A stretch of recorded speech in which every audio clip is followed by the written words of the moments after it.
that should not be acceptable. But more important to me is that wananchi, the people, the sovereignty of this country rests in the people. And the people, you have gone to them and you have said that I'm now in this party, these are my programs, and on the basis of that, they have elected you. And maybe you decided to stand on that party because you knew that party was popular in that area. And therefore, for you to be elected, you must be a member of that committee. So you are going there under false pretenses to be elected, and then soon after election to go somewhere else.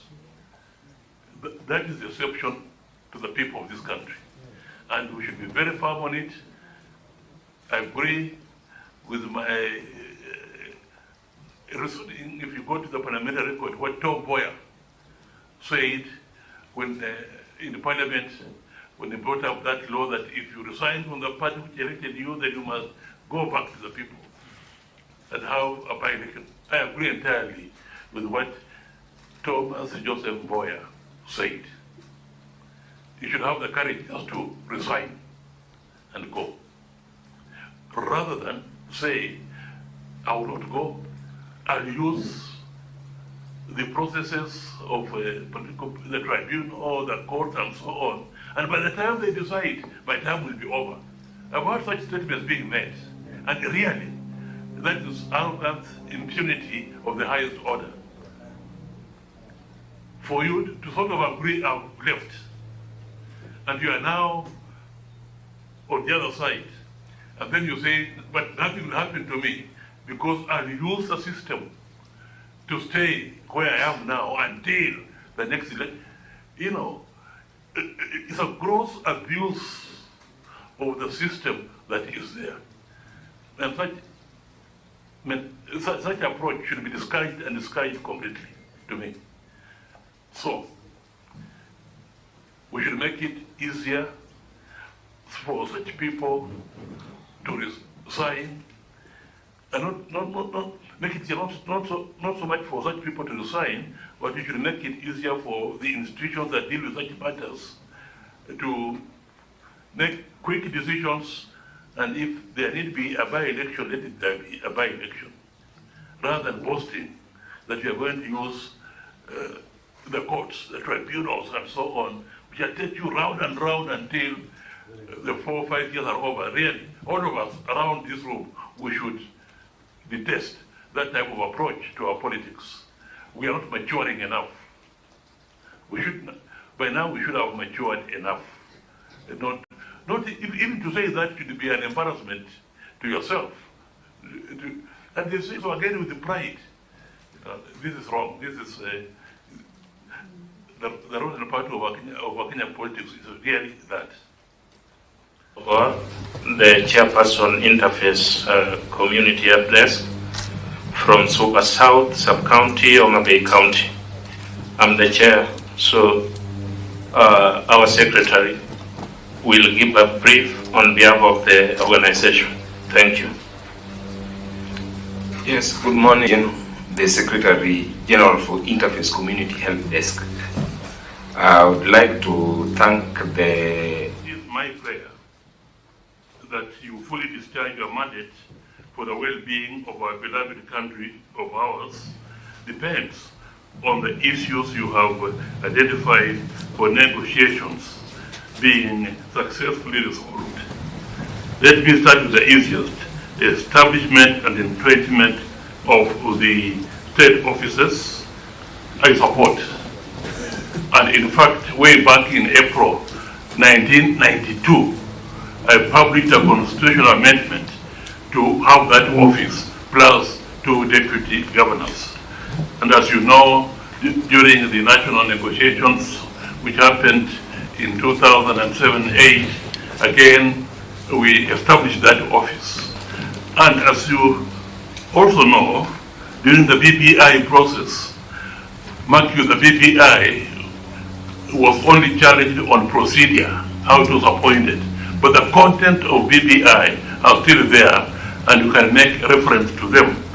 And The BBI, we did draft a constitutional amendment, and if you look at Article 107A, there we have provided for leader of opposition. And if you look at Part 2A, there we have provided for the post of Prime Minister and Deputy Prime Minister, which of course now is Prime Cabinet Secretary. Outstanding issues. Article 43 of the Constitution. Article 43 of the Constitution gives us economic and social rights. That particular article is similar to, and in fact I know I drafted it during the committee stage where I was a member. We borrowed from the International Covenant on Economic, Social and Cultural Rights.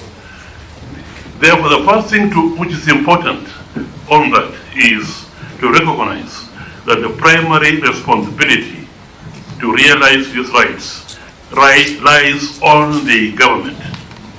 A democratically elected government would have been voted into office on the basis of the manifesto and the pronouncement of its leaders on the policies and programs they would put in place to realize these rights once elected. The second point to take into account is that it is accepted that these rights are not immediately achievable due to the many reasons, including insufficient resources. Therefore, the responsibility on the shoulders of the government is to achieve these rights progressively. And there, the word progressively has been used both in our Constitution, Article 21(2) of the Constitution, if you read it, and also in the International Covenant on Economic, Social and Cultural Rights, to which Kenya is a party. So, it is there. The number one issue, as you know, in Kenya today is the unprecedented high cost of living, which is causing unbearable suffering, misery, anxiety, and hunger among the populace in Kenya. As a prominent church leader has stated, we are strangling the lives of the poor Kenyans. History is replete with examples where people in countries facing a national crisis come together to fight the threat. Mwalimu Julius Nyerere used to say that just as in UK, for example, everybody came together to face the threat to the nation caused by Germany, which led to the Second World War. So we in Africa are in a state of war, and it is a war against ignorance, poverty, and disease. And this war can only be won if we all come together. In this national crisis, it calls on the government and all the people to humble themselves and collectively and in a sober manner address the issue. I am therefore suggesting to this National Dialogue Committee that a national consultation on the national economic crisis be convened to come up with recommendations not only to ameliorate the high cost living costs, but also make people better understand the bitter medicine and hard decisions that must be taken to put the economy on the right track. Such a national consultation should include political leaders, religious leaders, professionals, economists, business and farming communities, opinion makers, etc. The national consultation should be convened immediately a report is approved by Parliament. Let me take this opportunity also to make reference to Article 204, since it touches on Article 43. And Article 204 provides for equalization of equalization funds, but it is targeted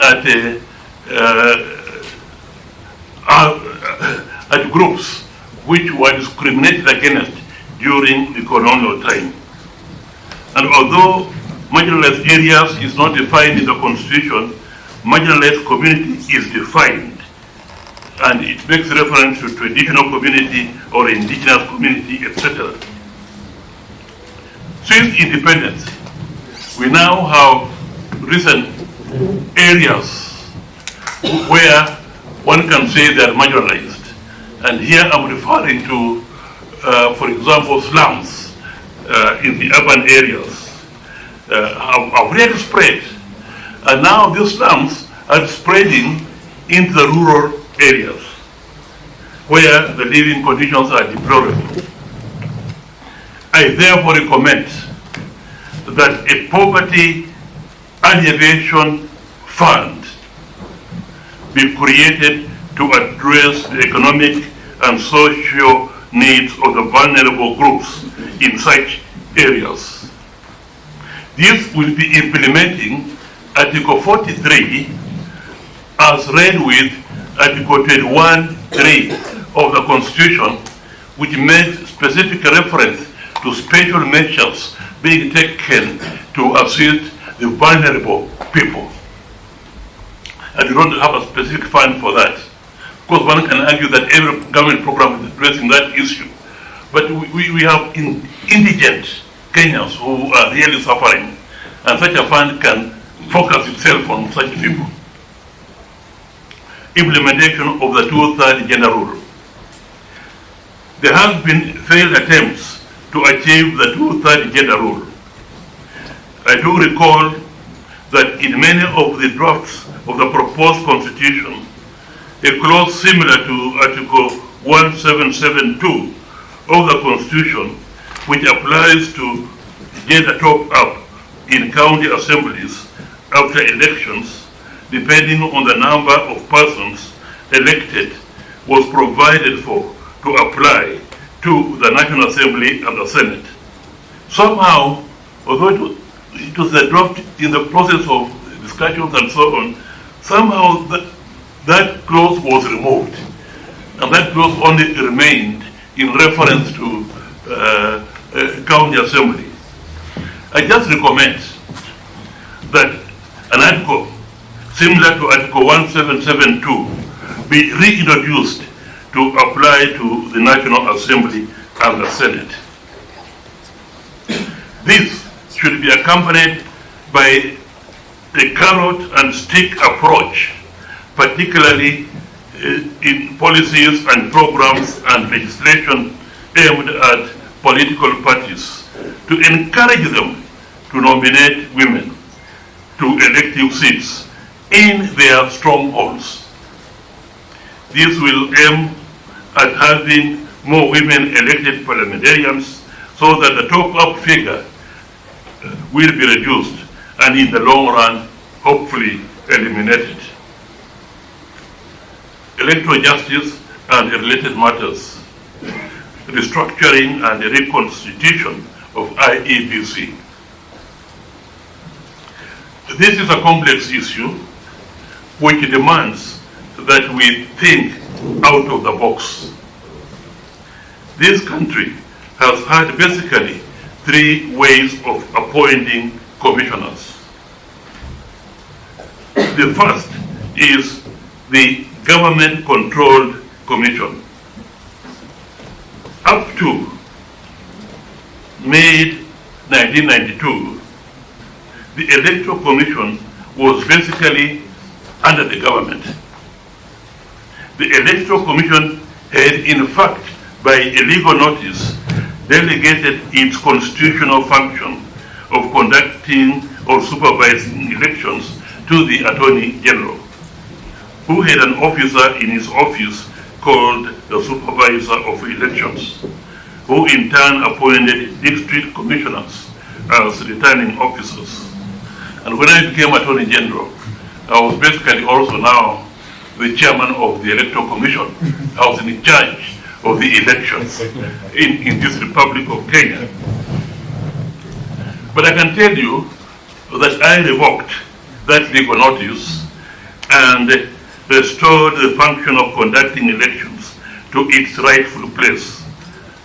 Although the President continued to appoint the commissioners. Just before I revoked the legal notice, I was surprised when I was invaded in my office by all the opposition political parties and the leaders at around 6:37 p.m. as I was working. And I believe they came because of the Attorney General, but more so because I was the person in charge of elections. They came with their key supporters. I don't know whether I can, some of the, no, some, I think most of you are young to have been among the key supporters at that time. I can't think. I think a lot of shock. I think the only one who may qualify is. I don't think I was. This is a timely and godly hour. After the man was here, I student in Moi University, I think, at that time, or maybe in some private school in Mombasa. This was now in May of 1992. All the opposition political parties plus their key supporters came to my office and made it clear to me that I convey to the president that he disbands the Electoral Commission immediately and new members appointed with their involvement. In other words, they wanted to propose members and the president appoints. Of course, the clarion call at that time was no new electoral commission, no elections. To cut the long story short, and that would one day appear in my memoirs in an extenso, we discussed up to about 10 p.m. and they agreed in my proposal, which was in accordance with the constitution as it was then. The proposal was that although the president